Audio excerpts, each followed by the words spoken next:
पूरी दुनिया को जब अंग्रेज हमारे देश को छोड़ के गए, अंग्रेजों ने जाते जाते कहा था कि ये तो हम थे जो 100-125 साल तक भारत के ऊपर हमने राज करके भारत को एक साथ रखा।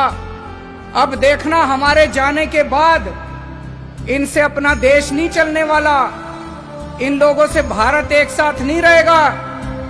ऐसे अंग्रेजों को भी लग रहा था, पूरी दुनिया को लग रहा था। दोस्तों आज 70 साल हो गए, भारत एक साथ भी है और खूब तेजी से तरक्की भी कर रहा है, और उसका केवल एक कारण है, हमारे देश का ये संविधान।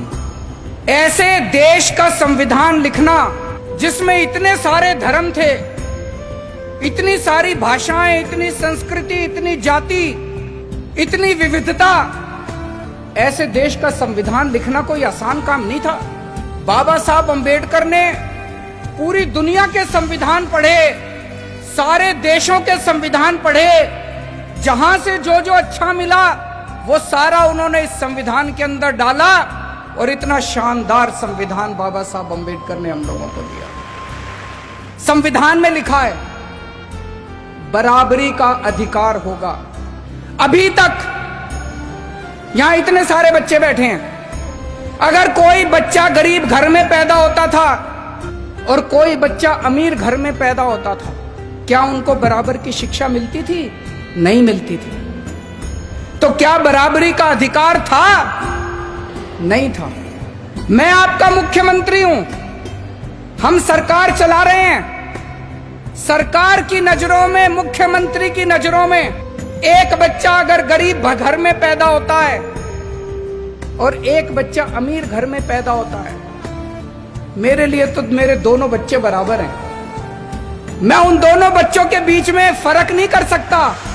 तो इसीलिए जब हमारी सरकार बनी, हमने अपने सामने सबसे पहला लक्ष्य रखा कि इस गरीब के बच्चे को भी अच्छी शिक्षा दिला के रहेंगे हम लोग। दिल्ली में जो भी बच्चा दिल्ली में पैदा होगा, चाहे वो गरीब का बच्चा हो, चाहे अमीर का बच्चा हो, सबको अच्छी शिक्षा मिलेगी, सबको एक जैसी शिक्षा मिलेगी। दोस्तों आज 5 साल के अंदर हमने वो करके दिखाया। बाबा साहब अंबेडकर का एक सपना पूरा किया हम लोगों ने। हमारे संविधान में लिखा है जीने का अधिकार होगा। पहले गरीब आदमी के घर अगर कोई बीमार होता था, वो सरकारी अस्पताल में जाता था, सरकारी अस्पताल में इलाज का बुरा हाल था। आज दिल्ली के अंदर सरकारी अस्पतालों में वैसा ही अच्छा इलाज है जैसा प्राइवेट अस्पतालों के अंदर इलाज हो रहा है। लोगों को हमने जीने का अधिकार दिया।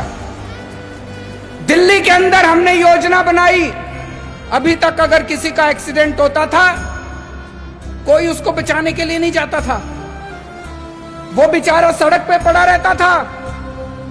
लोग सड़क पे गुजर जाया करते थे, लोगों को लगता था मैं क्यों पचड़े में पड़ूं, मैं अगर इसको अस्पताल में ले गया तो अस्पताल वाले मेरे से पैसे मांगेंगे। अब हमने कहा है कि पैसे की चिंता मत करो, अगर कोई किसी का एक्सीडेंट हो जाए, जो भी उसको देखता है तुरंत उसको नियरेस्ट अस्पताल में पहुंचाओ। कितना भी महंगा अस्पताल होगा, सारे पैसे दिल्ली सरकार देगी। संविधान में लिखा है गरीबी दूर करेंगे। गरीबी कैसे दूर होगी? केवल नारे लगानों से दूर नहीं होगी गरीबी। हमने दिल्ली के गरीबों का मिनिमम वेज बढ़ाया।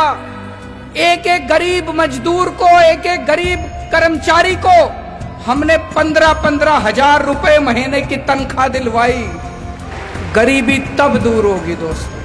मुझे ये लगता है अगर ये बाबा साहब अंबेडकर का संविधान एक दिन के लिए अच्छे से लागू हो जाए, ये देश कहीं का कहीं पहुंच जाएगा।